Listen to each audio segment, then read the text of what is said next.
அப்படியே வந்தோம்னா திருவள்ளாச்சிப்பட்டி வழியாக பிஹெச்எல் சிட்டி உள்ளே வந்து 2வது ரைட்டில் லாஸ்ட்டில் இருக்குது பிளாட்டு. இதை பாருங்கள், அது முறை சிட்டிக்கும் ஆப்போசிட்டுன்னு வரும். அது பேக் சைடு முறை சிட்டி, அந்த பில்டிங்லாம் இருக்கிறது முறை சிட்டி, அதுக்கு பேக் சைடு. இது 50 அடி ரோடு.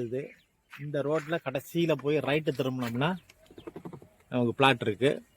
மொத்தம் வந்து ஸ்கொயராக இருக்குது. ஒரு 1800 6 பிளாட் இருக்குது.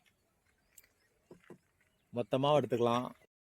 அந்த பிஹெச்எல் டவுன் சிட்டிலேருந்து வர்ற ரூட்டு, ஆமாம் வர ரூட்டு, இந்த ரூட்டு வந்து 30 அடி ரோடு, டிடிசிபி அப்ரூவ்டு பிளாட்டு.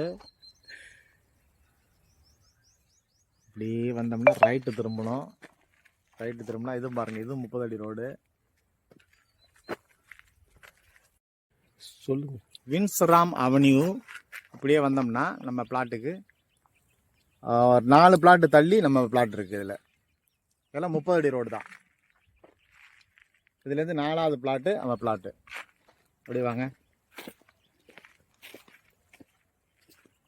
இது வந்து வின்ஸ்ராமோட பிளாட்டு. 66, 67, 68, 69 வரைக்கும் ஆகுது.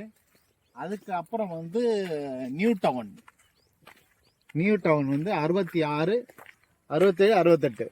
அங்கே 2 அப்ரூவ்டு 30 அடி ரோடு, டிடிபி அப்ரூவ்டு, கேகே நகர் பத்திரம். ஒரு பிளாட் வந்து 30க்கு 60, 1800, 1700ன்னு.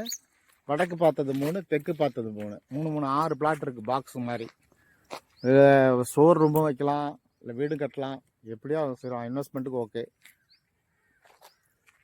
ஆமாம், ஏர்போர்ட்லேருந்து ஒரு 1.5 கிலோமீட்டர் இருக்கும் கரெக்டாக. Approved plot.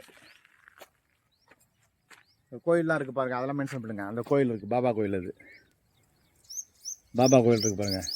இதுக்கு வந்து 2 வழி இருக்குது. அப்படியே அந்த பக்கம் வரலாம், வடக்கு போயிட்டு. இது எப்படி இது பாருங்கள், வீடு எவ்வளோ நியர்பை, எவ்வளோ வீடு இருக்குது பாருங்கள். எல்லாமே உங்களுக்கு நியர்பையாக இருக்குது, பயம் கிடையாது.